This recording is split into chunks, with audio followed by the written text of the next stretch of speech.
Let yourself settle now.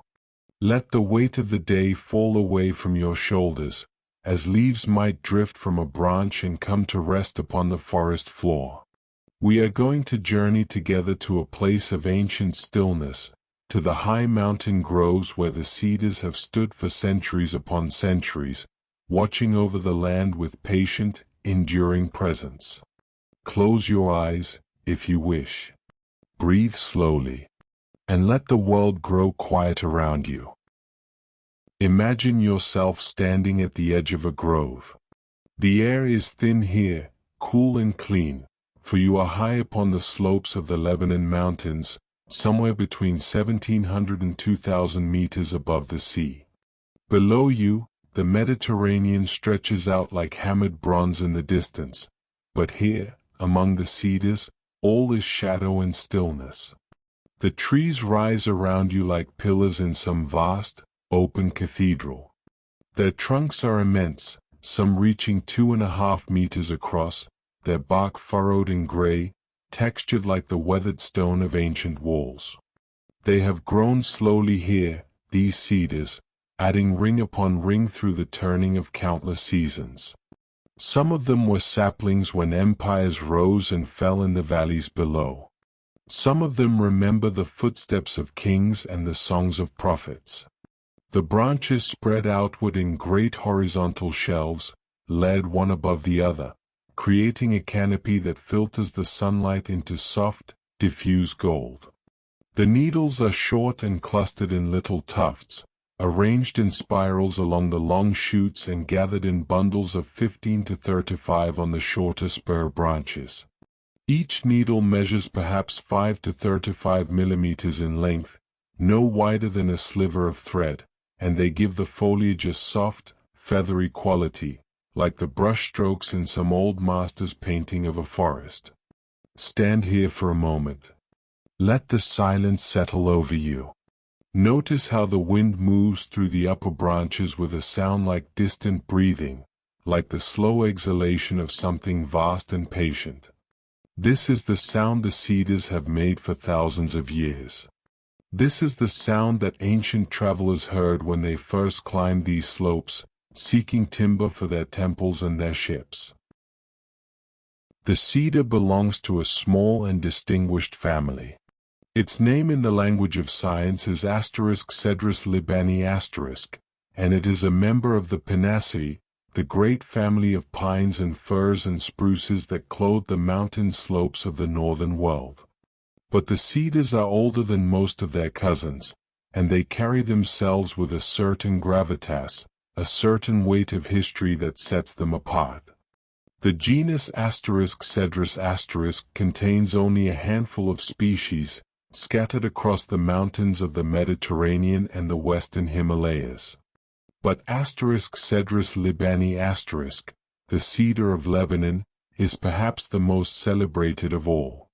It grows with a single columnar trunk, what the botanists call monopodial growth, rising straight and true toward the sky until it reaches heights of 40 meters or more.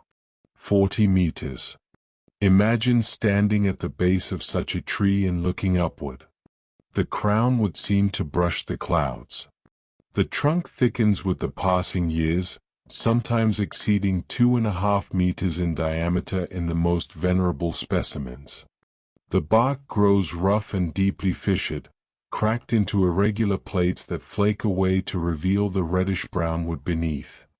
And it is this wood that has made the cedar so precious to human hands since the very beginning of recorded time. But we will speak of that presently. For now, let us simply rest in the presence of the tree itself. The cedar reproduces through cones, as all conifers do.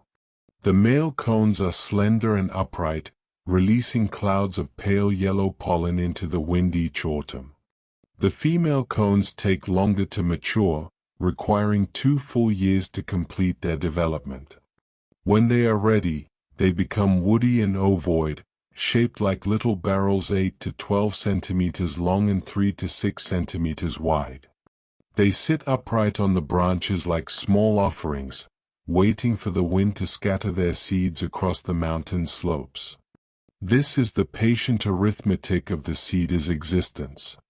2 years for a cone to ripen.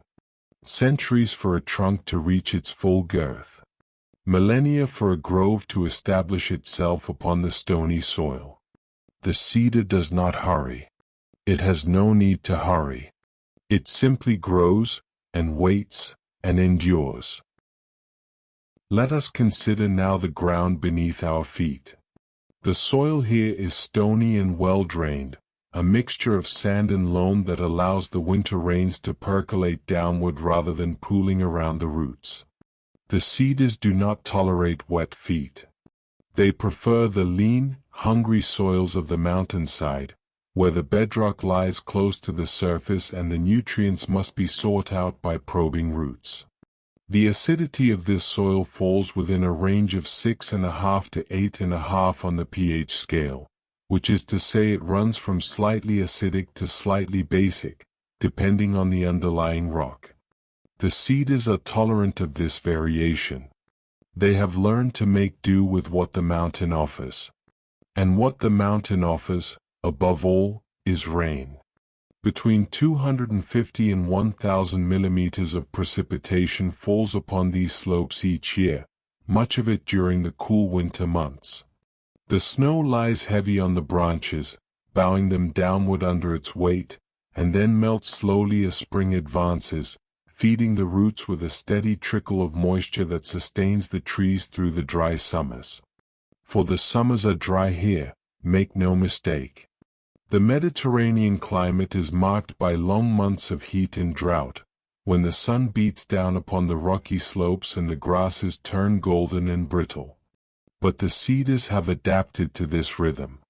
Their deep roots reach down into pockets of moisture trapped in the fractured rock. Their waxy needles reduce water loss to a minimum. And they wait, patient and still, for the autumn rains to return. Once a cedar is established, it requires little care. The young trees need water during their first 2 years, to help their roots find purchase in the stony soil. But after that, they become remarkably self-sufficient, drawing what they need from deep underground and from the morning mists that drift up from the valleys below. They ask only for sunlight, a minimum of 6 hours each day, and the cedars of Lebanon receive that in abundance, for their mountainside groves face the bright Mediterranean sky. These groves are found only in a narrow band of the eastern Mediterranean, in the mountains of Lebanon, in the hills of Cyprus, and in the southwestern reaches of Anatolia. Nowhere else on earth do the cedars of Lebanon grow wild. They are endemic to this place, bound to these slopes by the particular conditions of soil and climate that suit their needs. And so they have remained here, through all the centuries of human history, watching over the land like patient sentinels. Now let us speak of what the cedar has meant to the peoples who have lived in its shadow. The wood of the cedar is remarkable. It is soft enough to be worked with bronze tools, yet strong enough to bear great weight. It resists rot and decay with a stubbornness that borders on the miraculous, for the resin that flows through its fibers acts as a natural preservative, protecting the timber from the fungi and insects that would otherwise consume it. And it carries a fragrance, a sweet and resinous scent that fills the air whenever the wood is cut or carved. Small wonder, then, that the cedar became the most prized timber of the ancient world. The Egyptians sought it for their coffins and their ceremonial barges. The Assyrians and Babylonians cut it for their palace beams and temple columns. And the Phoenicians, those master shipwrights of antiquity, felled the cedars in great numbers to build the vessels that carried their trade across the Mediterranean. The methods of harvesting were much the same across all these cultures. Teams of workers would climb into the mountains with stone chisels and bronze axes, seeking out the straightest and tallest trees. They would fell them with patient labor, cutting through the massive trunks one stroke at a time, and then drag the logs down to the coast using ropes and oxen and the sheer strength of human backs. From the coast, The logs were lashed together into great rafts and floated along the shore to the ports of Egypt and Mesopotamia. The sea itself became a highway for the cedars, carrying them south to the delta of the Nile or north to the harbors of Tyre and Sidon. The inscriptions of the pharaohs speak of these shipments, recording the arrival of cedar timber with the same care they devoted to gold and grain. And so the forests dwindled, year by year, century by century. The groves that once covered the mountains were reduced to scattered remnants, isolated stands that survived only because they grew on slopes too steep or too remote for the loggers to reach. Even in ancient times, the cedar was becoming scarce. Even then, it was a tree of legend as much as of commerce. But the memory of the cedar forests lingered in the minds of those who had seen them. And that memory found its way into the most enduring texts of the ancient world. Open now the pages of the Hebrew Scriptures, and you will find the cedar woven through the text like a golden thread. In the first book of Kings, the 5th chapter, we read of negotiations between Solomon, king of Israel, and Hiram, king of Tyre. Solomon desires to build a temple for the Lord, a house worthy of the divine presence, and he knows that only one timber will suffice. He sends word to Hiram, asking for cedar from Lebanon, and Hiram agrees to supply it. The text tells us that the logs were transported by sea, according to all his desire, and brought to Jerusalem for the construction of both the temple and the royal palace. Consider the scale of this undertaking.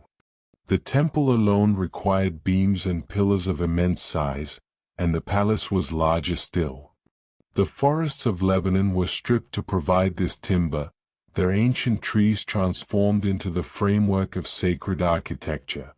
And yet the writers of Kings speak of this not as destruction but as glory, as the fitting use of the finest material on earth for the finest building on earth. The cedar appears again in the book of Leviticus, in a different context entirely. In the 14th chapter, we find instructions for the purification of those who have been afflicted with certain skin diseases. The ritual requires cedar wood, along with hyssop and scarlet yarn and the blood of a bird, all combined in a ceremony of cleansing and restoration. Here the cedar serves not as building material but as an agent of healing, its fragrant wood carrying symbolic weight that we can only partially understand today. And beyond the borders of Israel, other kings were recording their own use of the cedar forests. The Wadi Brissa inscription, carved into the rock of a Lebanese mountainside by the Babylonian king Nebuchadnezzar II, describes timber operations that mirror the biblical accounts of Solomon's work. The great king boasts of cutting cedars and transporting them to his capital, claiming the forests as his own. The inscription dates to the 6th century before the Common Era, and it confirms what the Hebrew writers tell us, that the cedars of Lebanon were the most coveted timber in all the ancient Near East, fought over by emperors and celebrated in the monuments of kings. These are the echoes that remain. The trees themselves have mostly fallen, claimed by axe and saw over the long millennia. But the words endure, preserving the memory of forests that once seemed inexhaustible, of groves that sheltered the dreams of prophets and the ambitions of builders. And now, let us return to the mountain. The grove stands quiet around you. The wind has stilled, and the branches hang motionless against the darkening sky. The sun has set behind the ridge, and the air grows cool, carrying the scent of resin and stone and the faint, clean fragrance of snow from the higher peaks. You are alone here, or nearly so. Perhaps a bird calls somewhere in the distance, a single note that rises and falls and fades into silence. Perhaps the rustle of some small creature moving through the underbrush reaches your ears. But these are the only sounds. The cedars themselves are silent, as they have always been silent, holding their counsel through the long ages of their existence. Imagine placing your hand against the bark of the nearest tree. Feel the roughness of it beneath your palm, the deep fissures and the flaking plates of gray and brown. This bark has weathered 1,000 storms. It has felt the heat of summer and the cold of winter, year after year, generation after generation. And still the tree stands. And still it grows, adding its slow rings of wood, reaching its branches a little higher toward the sky. There is something deeply calming in the presence of such age, such patient endurance. The cedar does not worry about tomorrow. It does not fret about what has been or what might be. It simply exists, rooted in the mountain, drawing sustenance from the earth, offering its branches to the wind and its shade to whatever creatures might seek shelter beneath its crown.